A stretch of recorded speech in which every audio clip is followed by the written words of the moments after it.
Hey, it's Sue Greenwald here with Awaken Stories. I'm here with Sisco the Motivator. Hey, Sisco, how are you? I'm doing fantastic. Awesome, awesome. So we did a video before that showed kind of like the progression of your early years from, birth Yes, through, right. teenage, late teenage, whatever. Yeah, Yeah. yeah, So I want to just recap some of the high points. You were okay. switched at birth. Yeah, Okay. And when you were finally brought home, you were thrown through a windshield, but in a yep, car accident, yeah, roughly 13 or more feet from the car. And here you right. are. Okay. Around age 6, you were stabbed in a gang fight. Was it 6 or It was a little, no, that was like 9. 9? Okay. 6 years old when I was poisoned. Poisoned. Okay. Yeah, yeah, Crazy. All right. yeah, Then stabbed in a gang fight, let's say 9-ish. And it's not yes, important that it's exact, but just to get yeah, the flow of it. And then right. struck by lightning in a fatal barn fire as Right. a teenager, is my guess. As a teenager. Yep. Yes. Yep. And then maybe 18 to 20, you fell off the second floor roof. I'm laughing because it's a funny story. At a Mhm. construction site, and he missed everything but landed safely and softly in a sand pile. Well, a little bit before that Yeah. is when I had the accident playing football. Okay. All right. Yeah, the football scene first, and then I moved to South Florida, and that's how Yeah. that happened. Yeah. Yes. Yeah. After I got to walking again and again. Yes. Yeah. So just a quick recap, Cisco was a Yeah. professional football player for 5 games before he had a Yeah. severe Right. spinal injury and Yeah. basically ended up in a wheelchair, never to walk again. Right. Yeah. Yes. And Yes. so the miracle of that is he found the right person, one person that changed your life. Again, That's you've right. had many through the years, but that Yeah. person gave you the attention and the motivation so that you That's could right. walk again. Yeah, For sure. it's a miracle. Yep. And one thing we said incorrectly the first video is that Cisco was able to walk again in 11 weeks, I think is what we said. It was really Thir- 11 months. 11 months. Yes. 11 months. So Yeah. we wanted to correct that. It wasn't Right. overnight. You had to be diligent about your therapy, Yes. you For know. sure. But Yes. yeah, many people would have given up before then, Oh, especially yes. yeah, not feeling the Yeah. sensation. They would have been, this isn't going to work, and been all negative. But you were like, I'm going to walk. How much longer is this going to take me? Right? Right. Yeah. It's funny we mentioned that because the guy who owned the gym at the time, he just called me. He says, "Hey, brother, how you doing?" Oh, we And I did. guess yes, yeah. Yeah. Awesome. So Awesome. he's Well, glad that I'm doing. you are well connected and you know so many amazing Yeah, people. And I've met some yeah, of them and yeah. fabulous, fabulous people. Oh So yeah, it's so great. yeah, Yeah. yeah. I think being a good person brings those kind of people to you, even though, yeah, you're gonna have some, the rough edges and stuff like that and dark people, but you know, keeping yourself totally respectful to people and stuff like that, and always want to help people out. I think that also brings a lot of the good spirit to you and the good people to you. Yeah. Yeah. It attracts you to the right people. They have a Yep, similar, vibration, I guess you'd say. yep, I had a couple questions about that first video that I didn't ask. And so when you, let's say roughly 16-ish or maybe younger, maybe whatever age, you went to live hmm with your uncle and aunt. I think you said Kutztown, Pennsylvania area. yeah, And yes. It and was basically, 13. okay, 13. 13. Okay. Yeah, Sorry, yeah. I don't know the dates That's or okay. yeah. That's all right. Yeah. But basically, you lived there for a few years and then it got a little tougher and Yes. you ended up running away. So, my question is, did you ever communicate with your uncle and aunt since that time? No. No, no, no. It took 12 years before I talked to my family again. The only people that I stayed in contact with was my cousin. and we still talk at this day, Wow. but Wow. everybody else, no. And I have a relationship with my sister and my brother, but that's about it. But they're not from that area. They're from my dad's side. So Okay. Yeah. I was just wondering if they ever knew why you left, you know? they knew why I left. Yeah. They So knew are why. they still here with us on the Earth plane? My uncle died. Uh, he died. He passed away.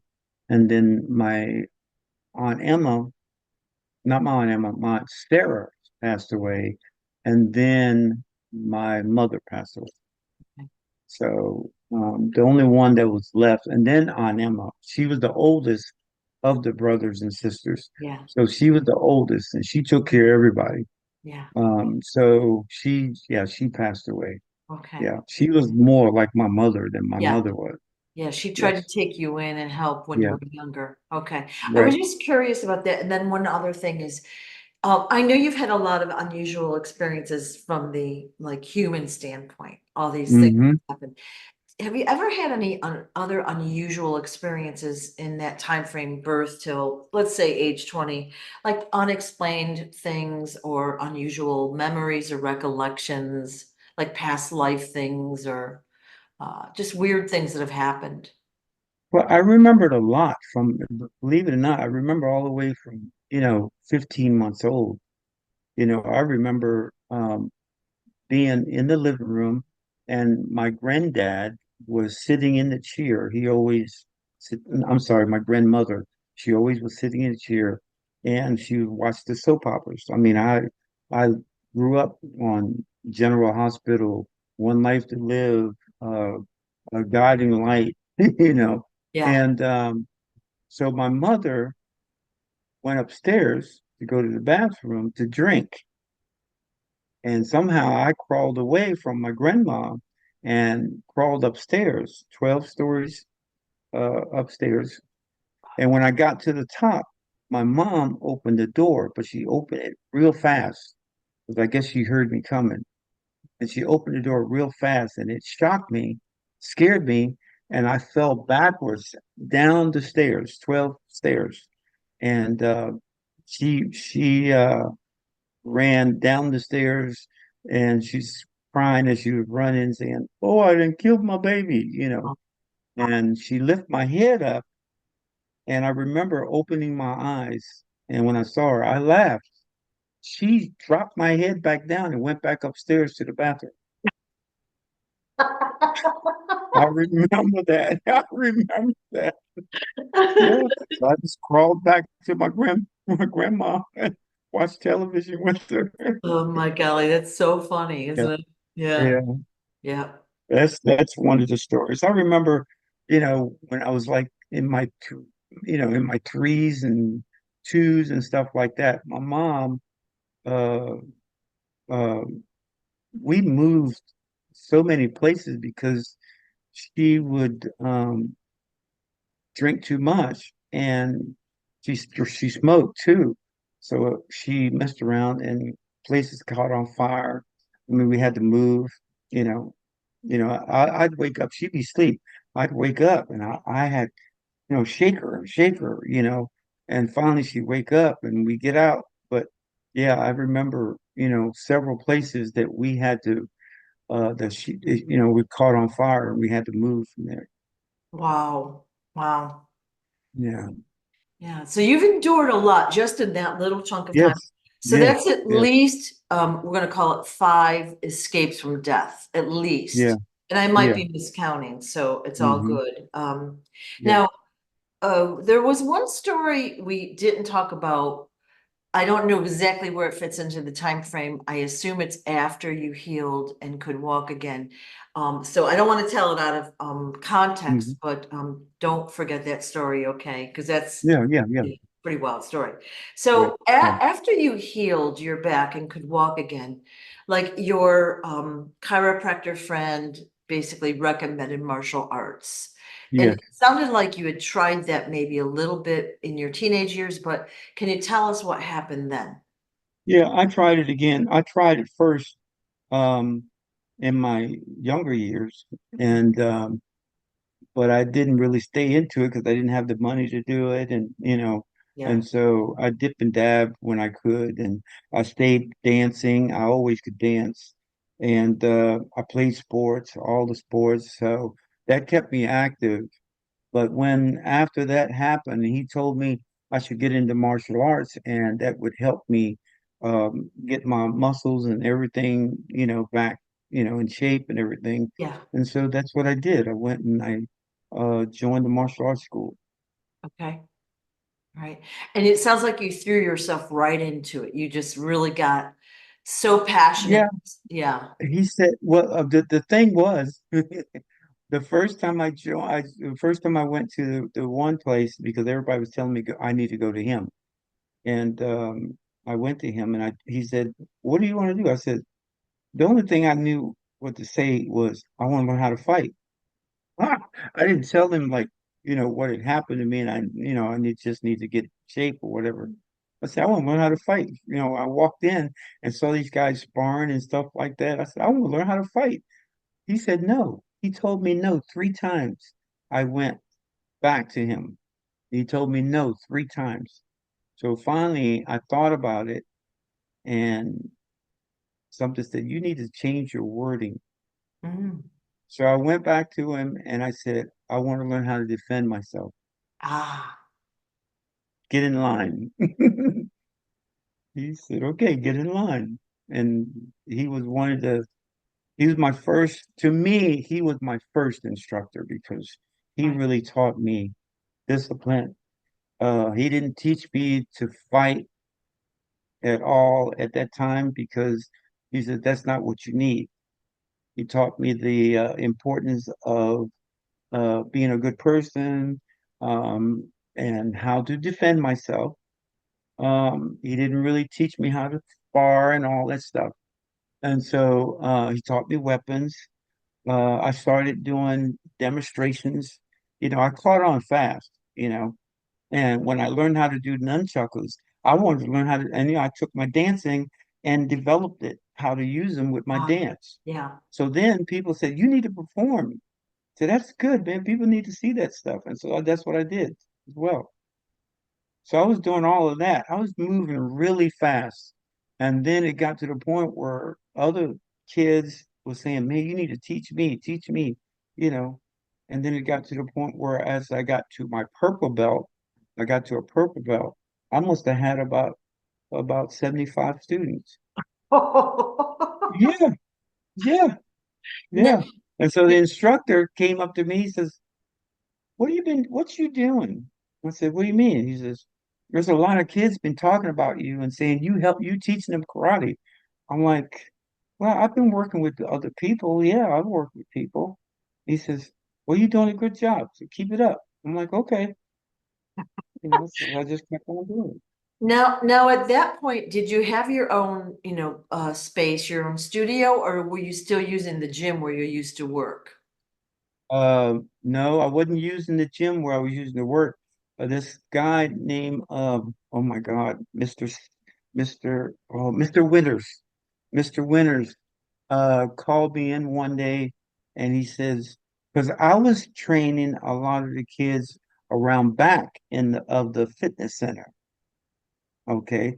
And he said, you need to come inside and train these kids. And so I said, "Okay." So he was the first guy that gave me the opportunity it was a recreation center. I'm sorry, it's a recreation center. And he gave me the opportunity to train the kids in the center. Yes. And 2 years ago, those kids who now are grown men, got their own lives, got their own business and everything, they called me back to give me a banquet.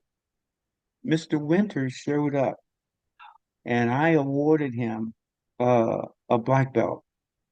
My God. And he's like, "Oh my God," Yeah. because to me he deserved it, you know? Yeah. So do you see how one person can make such a positive impact on others? Like, what Yep. if he was all weird and like kicked you out of that back alley place? Yeah, And then yeah. the kids wouldn't have had a place to go and they wouldn't have had No, positive influence or whatever, you that's know? right. That's Yeah. great. Yep, Wow. sure. Cool. That's cool. Yep. Now, Matter so of fact, I just said hi to him today. We were talking on the tech on the Facebook today. oh yeah. Uh, yeah, Awesome. Now, so we'll say thank you, Mr. Is it Winners? Thank you yeah, for yeah, offering him that opportunity. for sure. So were you an employee at that point? Did they like market you or did you just grow by word No, of mouth? I just I got to the point where I was up to about 150 students, and I wanted the kids wanted to start going to tournaments, right? Yeah, But the first instructor that I had, he didn't believe in tournaments. So I had to find another guy, and everybody was telling me about this guy, but he lived in Miami. So I lived in Delray, and I was about an hour and something away from Miami. So there was a big tournament, and I decided, I kept telling my first instructor, I said, I really want to go to this tournament and see how I do. And I was a purple belt at that time. He said, well, if you want to go, let's go. So we went.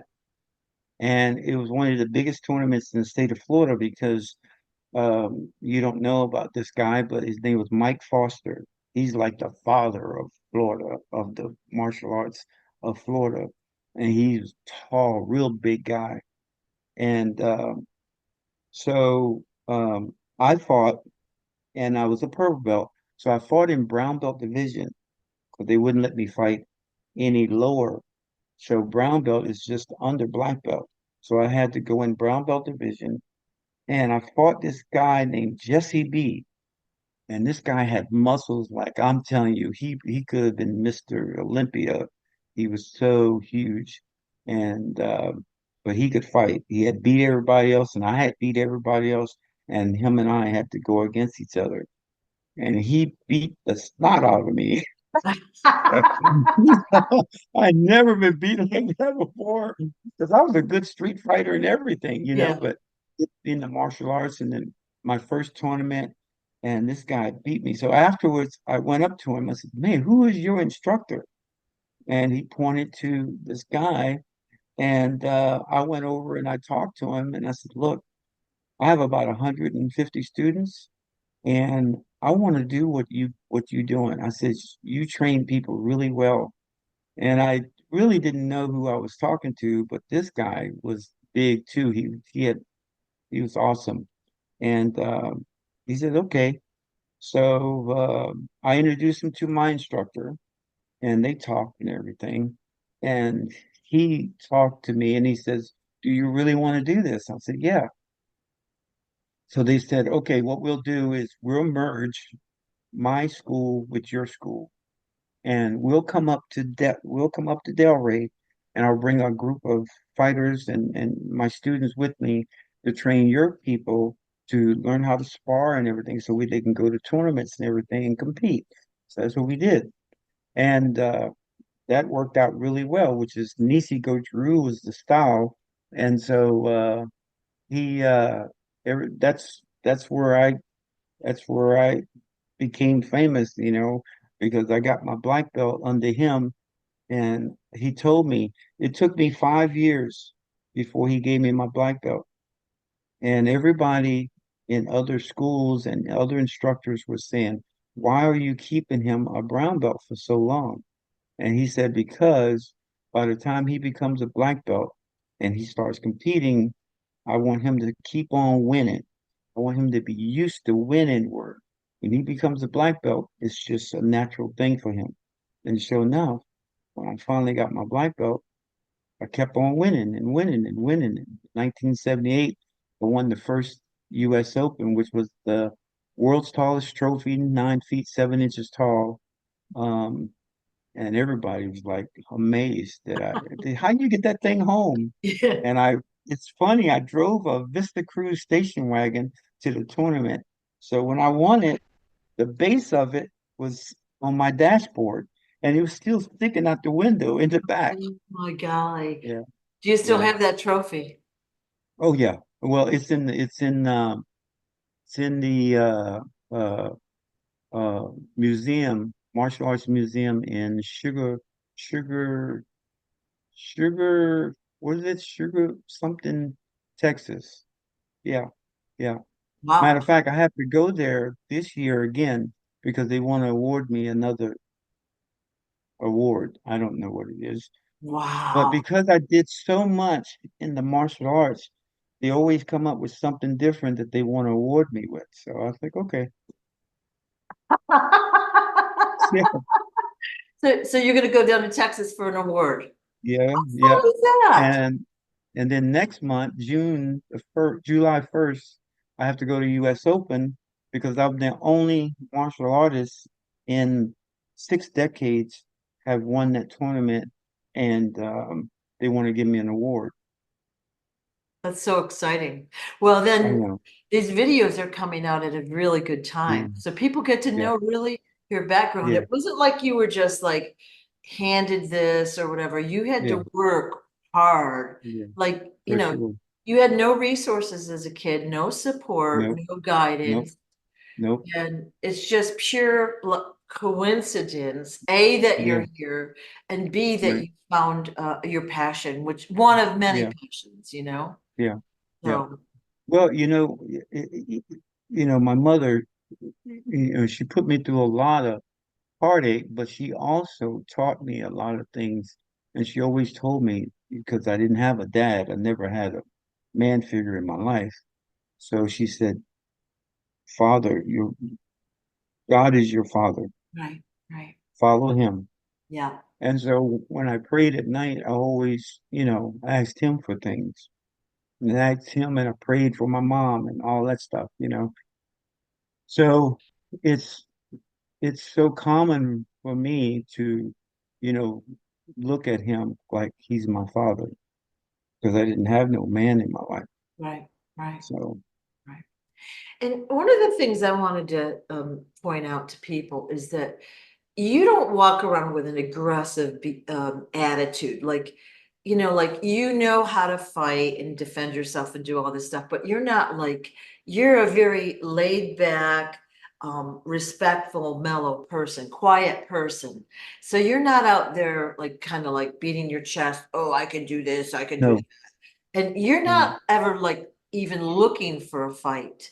Like you have no, been in fights, but it wasn't your no, choice. Yeah. right, right. So that's an Yeah. important thing to know. It's like you did this for multiple reasons, but it wasn't like to go out and beat people's asses. No, no, Yeah. no, no, no, Yeah. So no. what happened after you became a black belt? Like, so you're into karate only at this point, although you were still dancing. What happened was I was so good in karate, people say, you need to try kickboxing.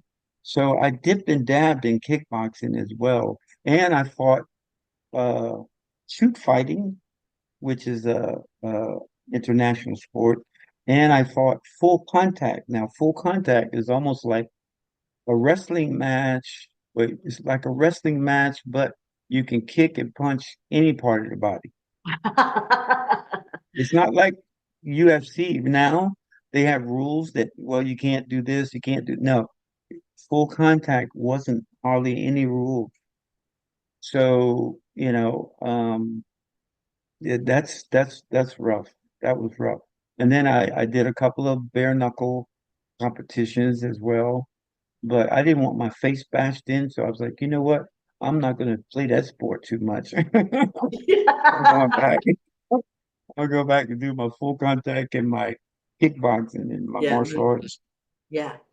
So eventually you became an 8-time champion, and you told me you had fought in over 38 countries, which is pretty impressive. Yeah, yeah. See, what happened was back in those days, people trained 6 or 7 weeks for a fight. What I was told by my trainer was, you got to always be ready. You fight today, you might have to fight tomorrow. Right. You might have to fight in a couple hours. So you got to be ready all the time. Don't ever be out of shape. That's what they told me. Yeah. So that's the reason why I could go and fight in 5 or 6 countries before I even came back home. It was in shape. Yeah.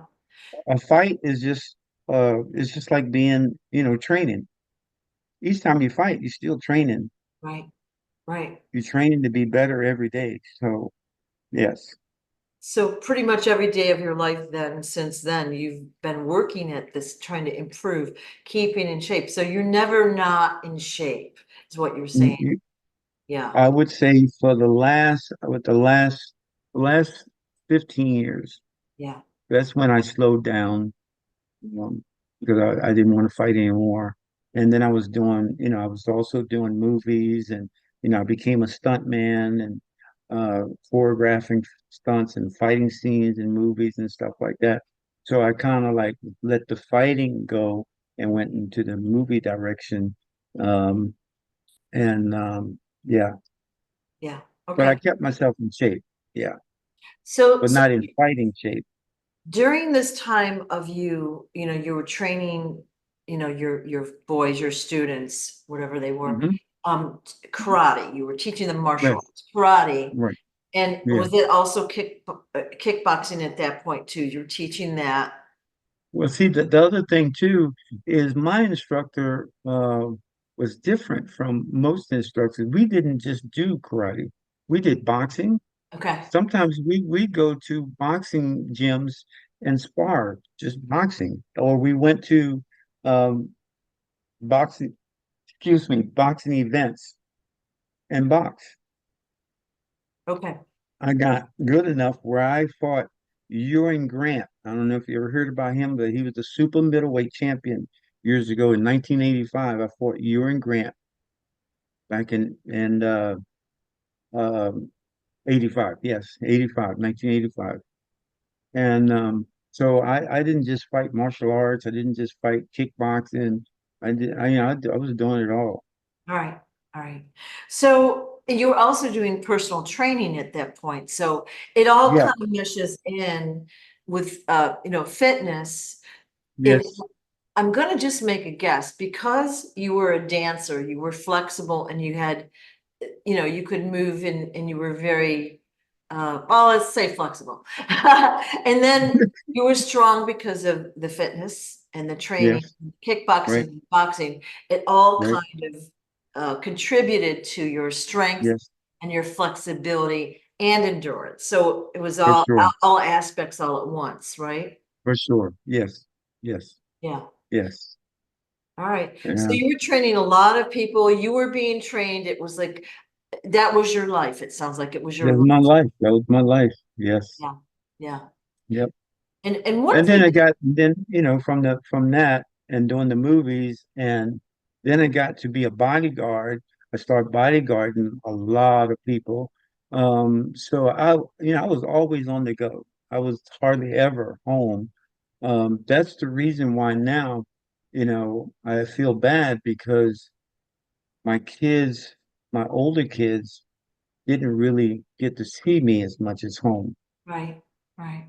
And now I'm hurting inside because I didn't give them the love that they really needed because Yeah, I wasn't there. right. Yeah. So And these last three that I have, I'm trying to make it work, you yeah, know? yeah. Well, you're keeping in touch with them and connecting with them, and Oh, that's yes, yeah. for sure. And they know you care. And from what I remember you saying is you pretty much raised them on your own Yes, most of their right. lives. So Yes. Yeah. you have a connection. Although with your earlier group of children, it sounds like you were traveling around and doing your things, so you didn't see them much. Yeah. Right, right. Yeah.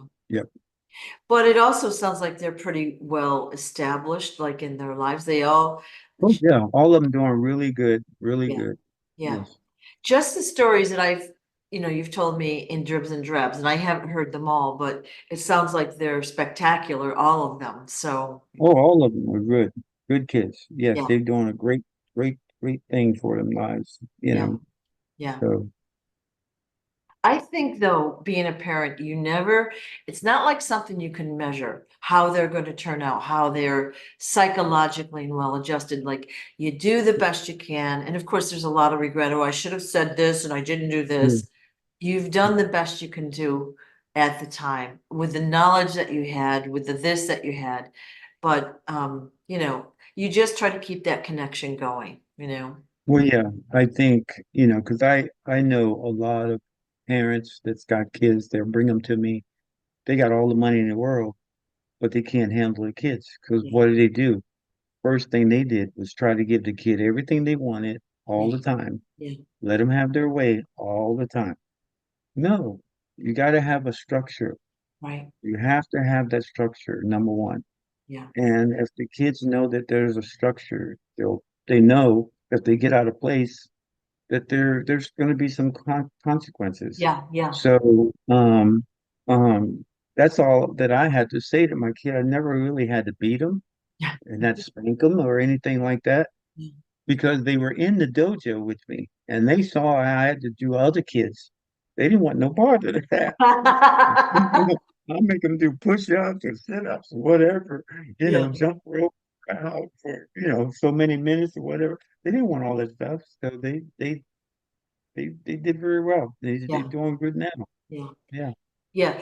Contrary to popular belief, freedom is not letting your kids run amok because No.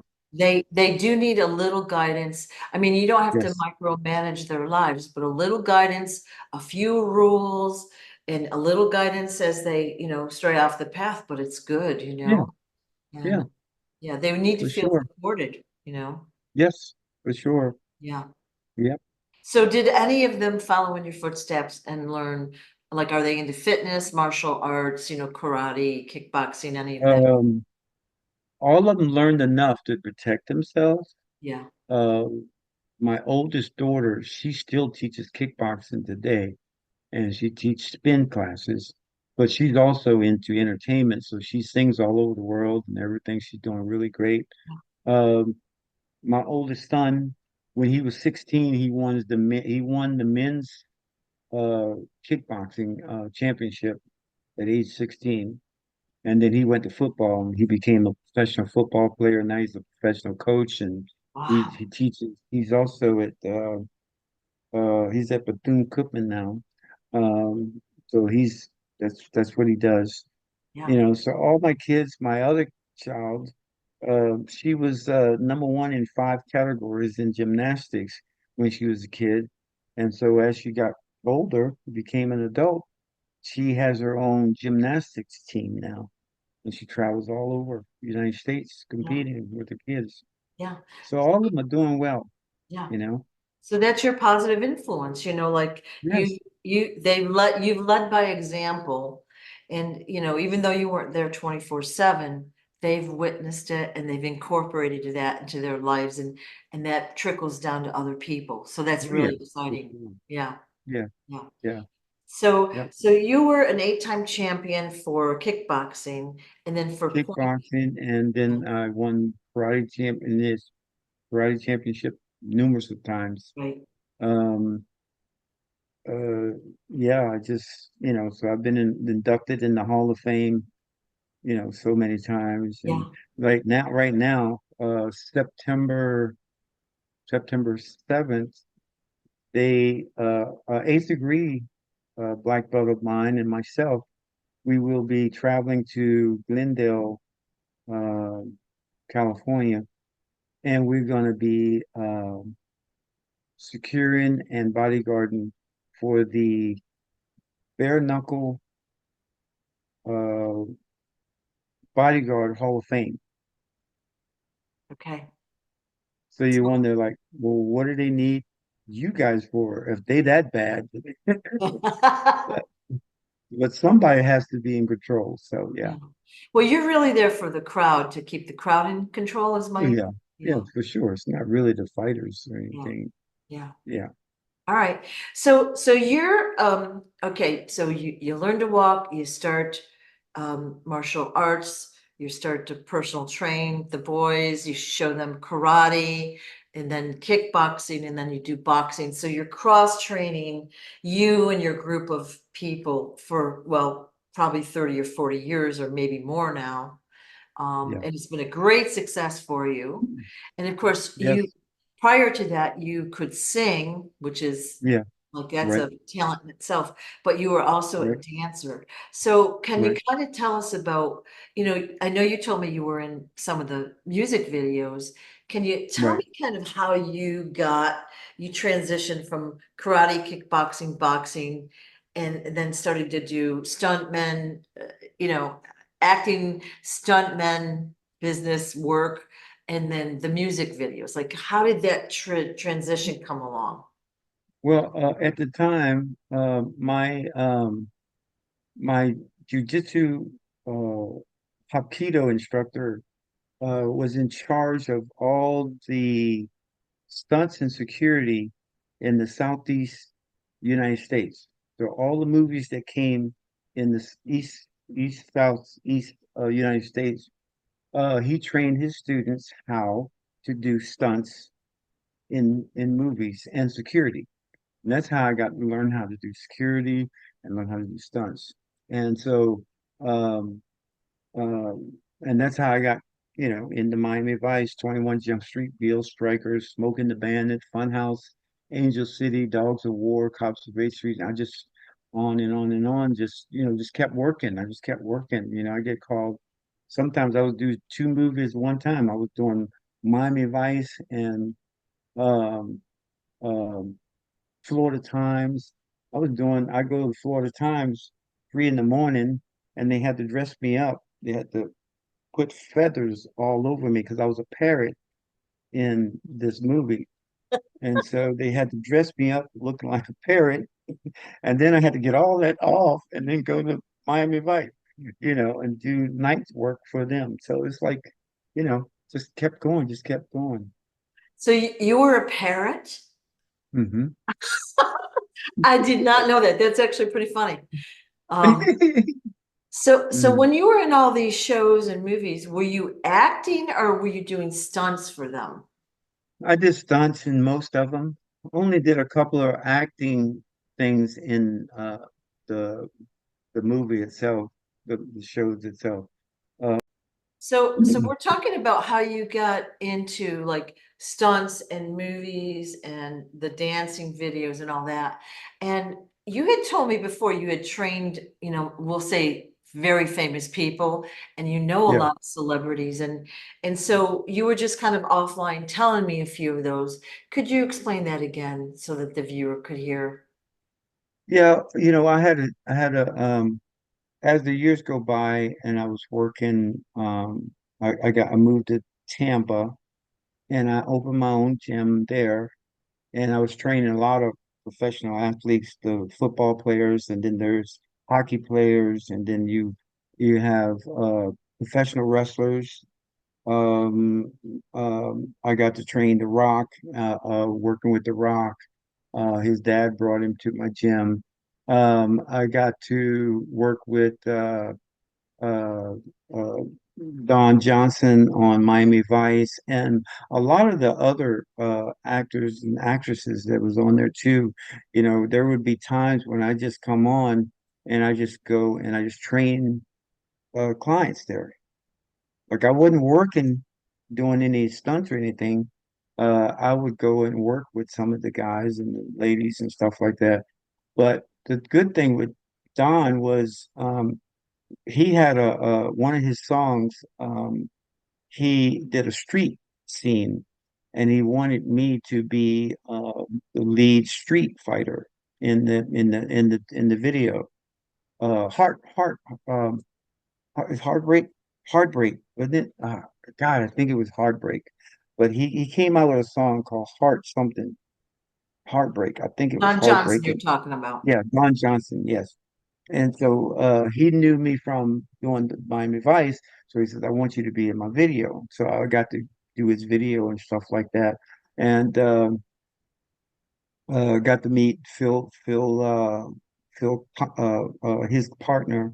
Philip Michael Thomas, Yeah, uh, and some of the other people that was there. It just, I got to, I was like one of the regulars on the show all the yeah, time, yeah.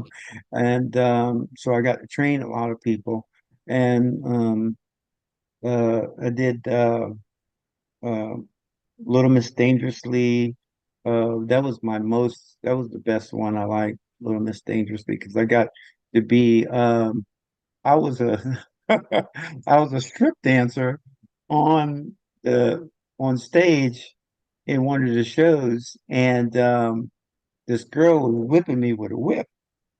I didn't know, so I told my mom which one was going to come on that week because I we had filmed like a lot of different episodes, so I didn't know which one was coming on.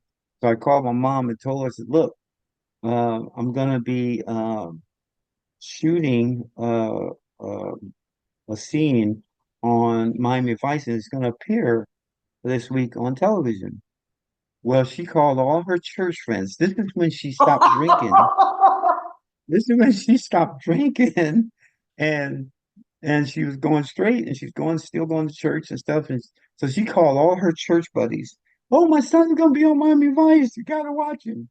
And there I am, damn, I'm tied up, and this girl's whipping me with a whip. Oh my God, it was so embarrassing. My mom said, Did she she call said, you and holler at you? I'm not gonna ever watch any of your shows again. Oh my God, that's so funny. That's so funny. So you Yeah. said before you were on like 13 episodes of Miami Vice. Yeah, doing either fill-ins or stunts or whatever they need me to do. They because they just really like for me to be on set, and Yeah. they just said we want you here. So And so you yeah, went and so and the other thing was, uh, I was working with them and got with them so well. That's when I asked them. I went to them and said, "Look, I want to put a Miami Vice karate team together, and we're going to travel nationwide." They go, and they went in meeting and they called me back in. They said, "Yes, we want to do it, but please do not disgrace us, please." And I'm like, I would never ever do that. So we became the Miami Vice Karate team, and we're the only team that beat the Budweiser team because the Budweiser team had the best guys in the United States on the team. So here we go. We come out the first year and beat the Budweiser team. Yeah. yeah. So So basically everybody you were knows. yeah, you were when you weren't working on the actual film or the show, Yeah. you were back Hmm. there training them anyways. Yeah, we're back Yeah, there training them anyway. So I was always on set doing something, yeah, whether I did a stand-in for somebody or whatever. yeah. Yes, So you guys beat the Budweiser guys. yes, yeah, How'd they yeah, take and that? that's the team that uh uh Billy Blanks was on. Uh Tybo. Tybo. Tybo. Yeah, Yeah. yeah, yeah. And because of the weight, I always had to fight him. Okay. So Yeah, yeah, so that was like probably late 80s, early 90s, right? yeah, Tybo yeah, was like yeah, the thing, for right? sure. Yeah, Yeah. yep, I met yep. him at QVC. He'd had a Oh, show. he's the nicest guy. Yeah, He's yeah, good. He's good people. Yeah. yeah. Isn't that funny? Wow. Yep. All right. So you had so you did stunts, you Yep. acted, and you Yep. trained the actors, I Right. guess. So Yeah. you said Yeah. you trained The Rock, Dwayne Johnson, right? So Yeah. about Yeah. how old was he then, would you say? 30-ish? No. He had just finished coming back from uh playing Canadian ball, and he had talked to his dad and told his dad he wanted to get into the business. And when you say business, that means you want to get into the wrestling business. And his dad really did not want him to Right. take that route because of what he's been going through, you know. But he said, Dad, I want to do it. I want to do it. And so he kept after me. He says, okay, if we're going to do it, I'm going to take you to the best gym. And he brought him to my gym. And that's where, if you see, um, he's got a TV show out. And on that TV show, he's got my gym in it. It says Cisco's gym in Oh, it. really? Yeah. Mhm. Yes. Yeah. They did like a But biography biography or something of him, didn't they? yeah, I think it was. Yeah, Yeah. But I I had known his family for years. I mean, I went to all his birthday parties when he was growing up and stuff like that. And his dad and I were very good friends, yeah, you know. He's just good people. He's good yeah, people. yeah. Yes. So that was like his dad was a professional, what do you want to call that? Wrestling. Wrestler. Like Yeah, yeah. I obviously don't really watch that, but it's Mhm. morphed through the years, but back then it was a little cheesier in my opinion. And like you could see Well, I mean, you got it if you don't really know about it and how it is, yeah. But you got people that was really into it. yeah, And really, to be the best of the best, you had to train very hard. Not only, I mean, professional wrestlers are very good actors.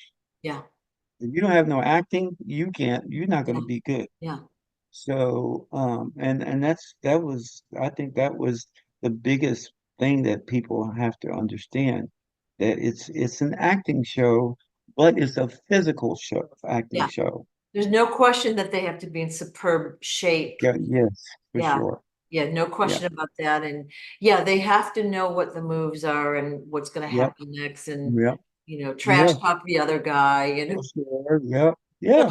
Yeah. It's the greatest acting you want to get Yeah, to. yeah, Yeah. yeah. Yep. So he trained at your gym in Tampa. Yes.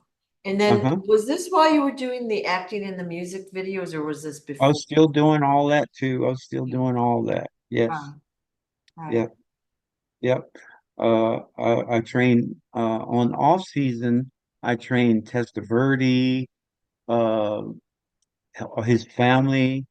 There was a couple of linemen came in, trained them. I trained professional baseball players. Um, Darius Strawberry, his cousin, that played for New York. Uh, oh, Daryl Strawberry and oh my gosh, uh, I can't help you. Sorry. Singletary, not Singletary.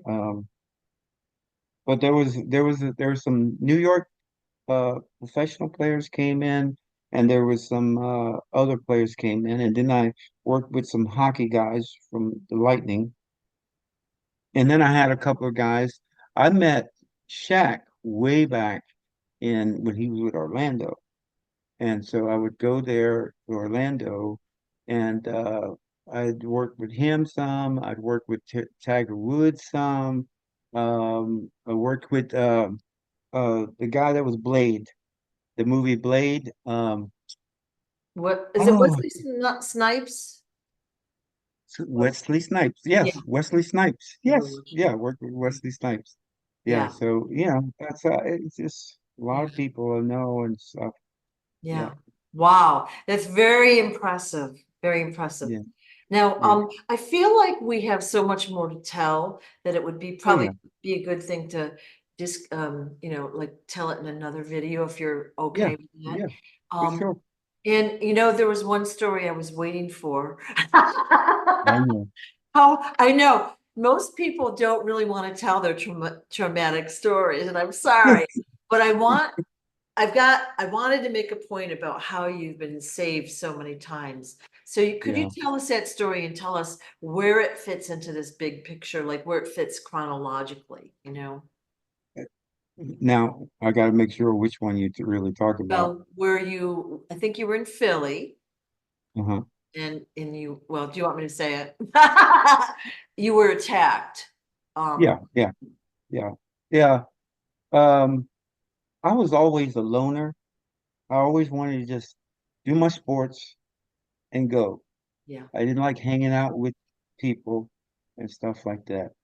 Um, uh, some people have a name for those kind of people, but I don't know. I don't think I was that, what they call it, inverted or something like that. Uh, Introverted. Introvert. introvert. Yes. Yeah, introvert. Now my kids are. Yeah. If they don't know you, you won't hear them say things, talk, whatever. Yeah. But they're lightening up a little bit, and if they got good friends that they went to school with and they still friends, whatever, Yeah. they'll talk and play with them, joke around. But I was the type, I go do my sport, I'm out of there. Didn't hang out. And so uh one time, well, when I turned 19 years old, these guys said, please, let us take you to a party. And I'm like, I don't know. And they go, please, come on, man. You never go out with us. Come on. We just want to celebrate your birthday. So I said, okay. So I went with them. And that's wasn't good. And I was in a general store and I'm just looking around. They already went in the back between the two buildings, and in the back, they're gambling back there. That's where they gamble. And so I just walked around in the general store, and then after a while, I got my knee-high orange drink, and I walked out. By the time I walked out, these Puerto Ricans came up and approached me, and they said, "Your buddy's gone. You get, you go." I'm like, "Okay." And so when I went to walk off, one of them tried to slap me, and I took that knee-high orange drink and I laid it upside his head, and then I jumped over the balcony into the parking lot. So by that time, they already had me surrounded. There was a couple of guys on a truck, a pickup truck. One had a sawed-off shotgun, and another guy had 22, and another guy had a machete. And so this is where I got cut machete, and I got shot here. Yeah. I shot my leg 2 times, and by the time I got around the side of the building, the guy that was on back of the truck with the shotgun, uh, he shot me, and something told me just turn. And when I turned, you know, the buckshots escaped me, my chest, and so I have marks on my chest from that. But I knew at that time that it's time for me to, you know, I have to survive. So every time I got close to somebody, thanks to my martial arts, I took them out. I knew I didn't have time to waste. It's not like TV. To me, it wasn't like television. This is real life. And so every time I touched someone, I did what I had to do to get rid of him so I can get to the next guy. Right. So that's what it was. I got shot. I kept on going. I got shot here, came out here. Uh, they don't know how it did not hit the gums the way it should, or it didn't mess my gums up at all. But I got shot here and came out here, and you know, you know, my bullets that was in my legs, they still there. And but they said if I try to move them, that it would probably cause some nerve damage. So I said, just keep them there. Wow. Okay. Yeah, So you were shot repeatedly, stabbed with a machete, and of course they tried yeah, to fight you while you were hurt. yeah. And you hurt a few of them back, but with your fists. What? Well, yeah, I was the only one standing when it was all over. And by that time, the cops came, and all I remember, I was on my knees, and bodies was laying everywhere, you know, um, and and that's all remember from that. And they took me. Uh, First, they took me to jail because they thought that I did this. I'm the one that started because everybody hurt, and I'm the only one that you know that's just ready to go again, So put me back in the car and they took me to jail and they put me in a cell. They put me in a cell, dark cell. Well, a few minutes later, there was a guy that was in a cell and he was bamming his head against the bar or something, but he's acting crazy. So they got him out, brought him. They didn't know I was in that cell. They threw him in that dark cell where I was at. And when he felt me, he started fighting. And so I had to protect myself again. So I had to catch him and put him in the sleeper. And I just held him there until they came to pick me up the next morning. Oh my God. So you're in the cell overnight, wounded, shot, macheted, Yeah, beating, right. hurt with a crazy guy. Yeah.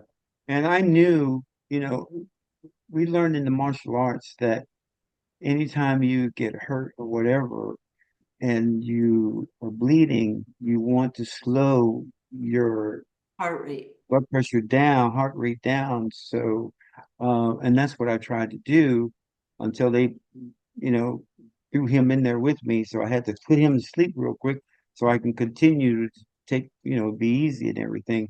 So, the next day when they went to bring him out, they forgot that I was in there. That's not the cell they thought I was in. So when they opened the door and saw that this guy was laying on top of me, they hurried up and got him out of there. And then they got me to the hospital. So that's when they saw all the blood and everything. They go, "What the heck? The other guy's not bleeding." So they took me to the hospital. And they worked on me and found out what was going on. They didn't even, but the cops did not know. They thought the blood that was already on me, they thought it was from the other guys that I had beat up or whatever. So, um, so yeah, they got me all fixed up and everything, and by the time they got me all fixed up and everything, I didn't go back to jail because they already found out there were so many people that came to tell my story and said that, this guy didn't start it. These guys were after him, blah, blah, blah. So I was free to go at that point. My And battery's getting ready to go. So all yeah. right, all right, Okay. all right. All right. Well, we're about done for today anyways. So, Okay. All right. so thank you for telling us this part of your story. We've got another Yes, segment for sure. soon, and it's Okay. fascinating. And please view Cisco's website at ciscothemotivator.com. Thanks so All much. right. Thanks for your time, Cisco. Okay. Thank you. Bye-bye. Okay. Bye.